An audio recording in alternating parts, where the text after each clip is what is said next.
Olá, amados! Bem-vindos a mais uma segunda-feira sapiencial, quase finalizando o livro Imersão, Mergulhando no Reino de Deus. Hoje, dando continuidade ao capítulo 6, Mergulhando na Libertação. Saímos da escravidão para a liberdade em Cristo. Você tem um inimigo que quer afastá-lo de Deus e destruir a sua vida. Satanás e o império das trevas que ele comanda não são lenda, mas uma realidade que temos que enfrentar. O mundo espiritual, ele é complexo e real. Assim como existe o reino de Deus, há um exército de seres espirituais da maldade que se opõe ao Senhor e quer aniquilar tudo que ele ama. Isso inclui a sua vida. Mas calma, não se desespere. Apenas 1/3 dos anjos que se rebelaram contra Deus, juntamente com Satanás, liderados por ele.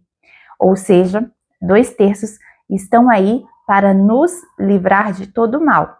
Mas para isso, nós temos que fechar as nossas brechas. Segundo a palavra de Deus, o inimigo das nossas almas, ele anda ao nosso derredor, buscando a quem possa tragar. Mas quem está ao redor? Porque existe uma diferença entre derredor e redor. Quem está ao nosso redor são os anjos. Então, quem está mais próximo de nós são esses 2/3. Vamos colocar assim, proporcionalmente. E quem está ao nosso derredor, um pouco mais distante, depois dos anjos, o inimigo das nossas almas, né, e seus cúmplices. Então, eles só nos atingem quando nós dermos brechas. Quando nós damos brechas, nós abrimos espaço, porque nós nos sintonizamos com essa frequência baixa, a frequência da maldade, e aí os anjos, eles se afastam e quem está ao derredor fica próximo para nos atacar. A grande notícia é que se um dia vivemos reféns de Satanás, que pelo pecado nos enganou e prendeu, hoje mudamos de lado e conquistamos em Cristo o poder para vencê-lo. Isso não significa que não precisamos lutar, mas que temos uma posição de superioridade contra o mal. Se permanecermos fiéis a Deus, não dando aos nossos inimigos ocasião para nos derrubar, que foi isso que eu acabei de explicar. Portanto, a palavra é de esperança. É de atenção, mas também esperança. Vejam o que está escrito lá em Colossenses 1:13. Pois ele nos resgatou do império das trevas e nos transportou para o reino do seu Filho amado, referindo-se a Deus Pai. Efésios 6, 11 e 12. Vistam toda a armadura de Deus, para poderem ficar firmes contra as ciladas do diabo, pois a nossa luta não é contra seres humanos, mas contra os poderes e autoridades, contra os dominadores deste mundo de trevas, contra as forças espirituais do mal nas regiões celestiais. Se você quer conhecer a armadura de Deus, leia o capítulo 6 de Efésios, a partir do versículo 10. Lá tem toda a armadura que o cristão deve se revestir para combater o mal. Então, como diz o texto que acabamos de ler, Satanás prepara ciladas. Seu objetivo é nos afastar de Deus, levando-nos a pecar. Por quê? Porque ele já é um derrotado. Ele já é um derrotado e mesmo assim ele não desiste. E você que é vitorioso, você não pode desistir também. Você tem que resistir. Não é assim que diz a palavra?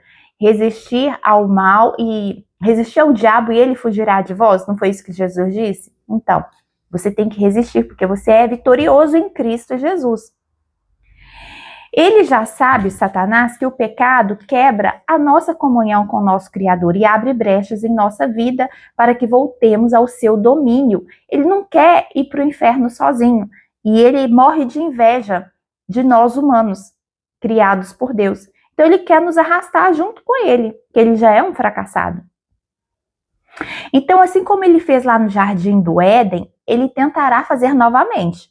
Se ele conseguir roubar a nossa fé e a nossa fidelidade ao Senhor, ele poderá nos destruir. Aliás, Foi assim que Jesus o definiu, como um ladrão. Vejam, o ladrão vem apenas para roubar, matar e destruir. Eu vim para que tenham vida e a tenham em abundância. Isso está escrito lá em João 10:10. Lá em 1 Pedro 5:8 diz: estejam alertas e vigiem. O diabo, o inimigo de vocês, anda ao redor como leão, rugindo e procurando a quem possa devorar. Estou até arrepiando, gente, porque eu não cheguei no capítulo 6 ainda com os meus pais, que eu estou fazendo esse devocional com eles. Estou lendo pela primeira vez aqui com vocês, depois de muitos anos, quando eu fui discipulada. E eu não sabia que nessa parte viria uma passagem que eu acabei de falar para vocês, que ele fica ao nosso derredor, rugindo como leão, procurando a quem possa devorar. Não dê lugar ao engano em seu coração. A grande arma de Satanás é a mentira.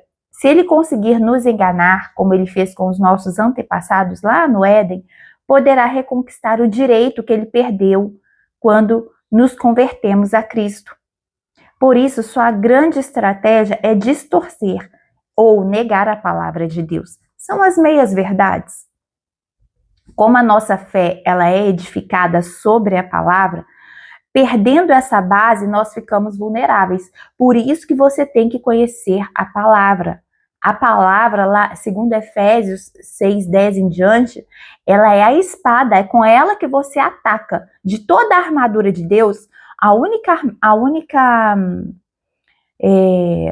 o único petrecho, vamos colocar assim, dessa parafernália, entre aspas, que o cristão tem que se revestir para combater o inimigo, que tem função de ataque, é a espada. O resto tudo é defesa, a couraça da justiça, o capacete da salvação, né, o escudo, tudo são petrechos de defesa. O único que é de ataque é a espada, e a espada equivale a quê? A palavra. Para você atacar o inimigo, você tem que conhecer a palavra. Se você não conhece, ele vem com meias verdades para você. Se você conhece só de ouvir falar, porque você não lê, você não procura se aprofundar, ele pega parte da verdade, deturpa, porque ele não é bobo, ele não vai falar uma mentira com cara de mentira. Ele fala mentira com cara de verdade. O que é mentira com cara de verdade? É a mentira trapaceada, manipulada, deturpada. Então, continuando, uma das principais formas de o diabo conseguir a vantagem sobre o cristão é distorcendo a identidade e perturbando-o com acusações. Inclusive, Identidade será o próximo livro que nós vamos ler na Confraria da Delegada, um livro do Murilo Mortielli, salvo engano, não é Mortielli não, Murilo Murielli, livro Identidade, é um livro raríssimo, não se encontra facilmente. Eu tenho uma confraria, que é um clube do livro, não sei se vocês sabem, e esse livro desse autor foi indicado por uma pastora. Caso alguém tenha interesse em participar, me chama no direct do meu Instagram, que tem aqui logo na vinheta qual é o meu Instagram, para você fazer parte do clube de leitura da Confraria da Delegada, que neste próximo ciclo que começa a partir dessa sexta-feira, dia 3 de julho de 2026, trabalhará esse tema identidade, que é alvo do inimigo. Ele deturpa, ele distorce a nossa identidade. Se a gente não sabe quem a gente não sabe para onde a gente vai, a gente não sabe o nosso propósito, e a gente fica vagando aqui pelo mundo perdido. Pois então, ele é chamado na Bíblia como acusador, né? O Satanás é chamado como acusador e trabalha o tempo todo para que nos sintamos indignos diante de Deus. Muitas vezes tenta fazer com que nos sintamos culpados de pecados que o Senhor já perdoou. Em outras ocasiões, ele busca nos fazer tropeçar para então nos acusar. Um dia, diz a Bíblia, ele será silenciado, mas, por enquanto, temos que resistir às suas mentiras. Veja o que está lá em Apocalipse 12:10. Então, ouvi uma forte voz dos céus que dizia: agora veio a salvação, o poder e o reino do nosso Deus, e a autoridade do seu Cristo, pois foi lançado fora o acusador dos nossos irmãos, que os acusa diante do nosso Deus dia e noite. Certa vez, confrontando alguns religiosos que o resistiam, Jesus se referiu a Satanás como o pai da mentira. Lá em João 8,44, está revelado isso. Vocês pertencem ao pai de vocês, o diabo, e querem realizar o desejo dele. Ele foi homicida desde o princípio e não se apegou à verdade, pois não há verdade nele. Quando mente, fala a sua própria língua, pois é mentiroso e pai da mentira. Foi o que Jesus disse. Sabendo que o nosso inimigo age assim, precisamos nos dedicar a estudar a Bíblia para não sermos persuadidos por seus sofismas. Quem conhece a palavra de Deus defende-se com ela, contra as acusações que Satanás lança. Temos a segurança do perdão divino e, sinceramente, nos arrependemos. O sangue de Jesus é suficiente para nos limpar. Vejam, lá em Romanos 8, 33 a 34. Quem fará alguma acusação contra os escolhidos de Deus? É Deus quem os justifica. Quem os condenará? Foi Cristo Jesus que morreu, e mais, que ressuscitou e está à direita de Deus e também intercede por nós. Lá em 1 João 1,9, vejam. Se confessarmos os nossos pecados, Ele é fiel e justo para perdoar os nossos pecados e nos purificar de toda injustiça. Então, se você está aí com sentimento de culpa, se achando a pior das criaturas, crendo que não será perdoado, isso é uma mentira, isso é uma falácia, isso é uma seta do inimigo, isso é um sofisma. Por isso que você tem que conhecer a palavra, você já foi perdoado. A única coisa que Deus quer de você é um arrependimento sincero e que você mude os seus comportamentos, você deixa esse pecado de lado. Já foi tudo lançado no mar do esquecimento. Feche as portas para o pecado. Levar-nos a desobedecer a Deus é a outra grande estratégia do império das trevas. Pelo engano, Satanás tenta roubar a nossa fé e pelo pecado, ele tenta tirar a nossa autoridade a fim de nos dominar novamente. Sim, porque a Bíblia diz que outrora fomos feitos seus escravos por meio do pecado.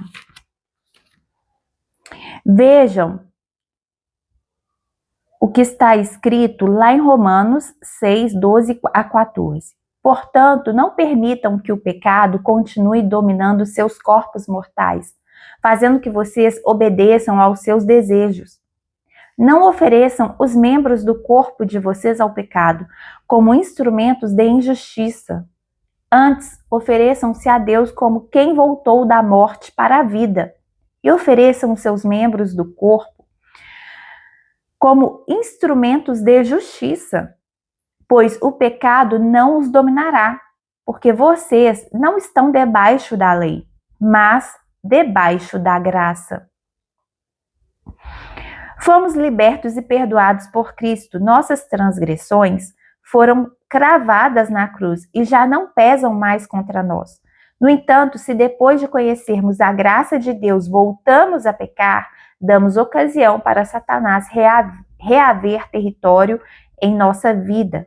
Se ele encontrar uma brecha, certamente a aproveitará. É por isso que Deus nos alerta. Lá em Efésios 4, 26 a 29 diz: quando vocês ficarem irados, não pequem. Apaziguem a sua ira antes que o sol se ponha. Não deem lugar ao diabo. O que furtava, não furta mais. Antes trabalhe, fazendo algo de útil com as mãos, para que tenha o que repartir com quem estiver em necessidade. Nenhuma palavra torpe saia da boca de vocês, mas apenas a que for útil para edificar os outros, conforme a necessidade, para que conceda graça aos que a ouvem. Prestaram atenção? Então, não dê lugar ao diabo. Essa é a ordem. Evite pecar, voltar a fazer as coisas erradas que fazia antes, pois isso leva seu inimigo a reconquistar espaço em sua vida. Isso não quer dizer que um verdadeiro cristão se torna impecável depois da conversão. Não é isso. Continuamos sendo seres pecadores, tentados. A nossa carne grita muitas vezes querendo aquilo que o Espírito não quer. Contudo, ainda assim somos falhos, temos que lutar contra a velha natureza que habita em nós, mas se realmente nós nascemos de novo, nós não vivemos no pecado. A diferença é a habitualidade. A diferença do crente para o não crente não é que um é pecador e o outro não é. Não, ambos são. Mas o crente, ele sabe que aquilo, que determinada conduta é pecado, ele para de prosseguir na repetição daquela conduta. Às vezes ele ainda não tem força para dominar, para se autodominar, o domínio próprio em relação a uma conduta, mas ele vai orando, ele vai jejuando, ele vai pedindo outras pessoas para intercederem pela vida dele, para ele largar aquele pecado. Mas enquanto isso, ele já vai abatendo outros pecados mais fáceis para ele. A questão é o esforço contínuo de se tornar cada vez mais reto e mais santo, embora ele continue sendo um pecador. A diferença está nessa vontade genuína de seguir os preceitos divinos e cortar na carne essa tendência pecaminosa. Mesmo que às vezes ele fale e caia em tentação, mas ele vai lá, se arrepende, pede perdão e continua na estrada com retidão.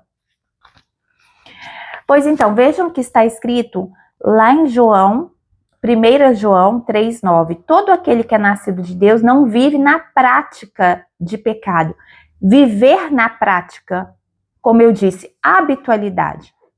Pois o que permanece nele é a divina semente.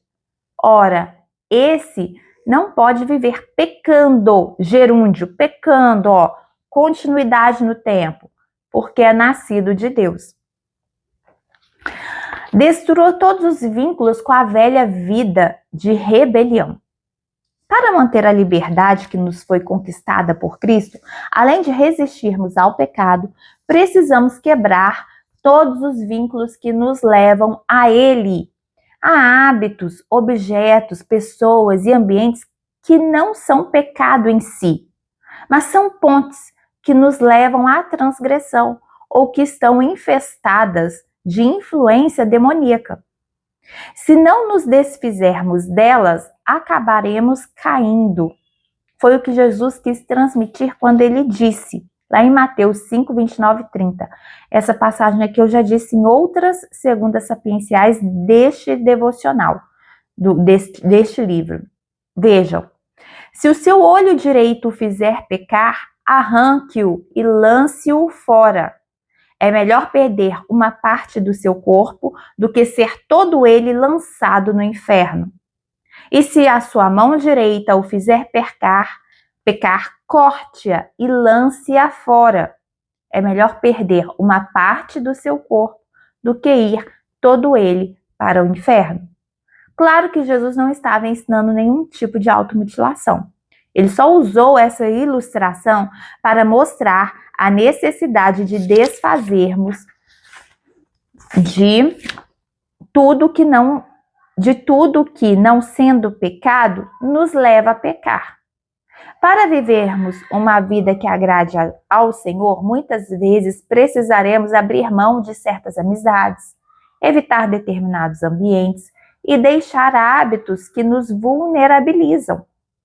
Alguém, por exemplo, que viveu escravo da bebida ou de outras drogas, não pode se expor brincando com aquilo que foi instrumento de Satanás em sua vida.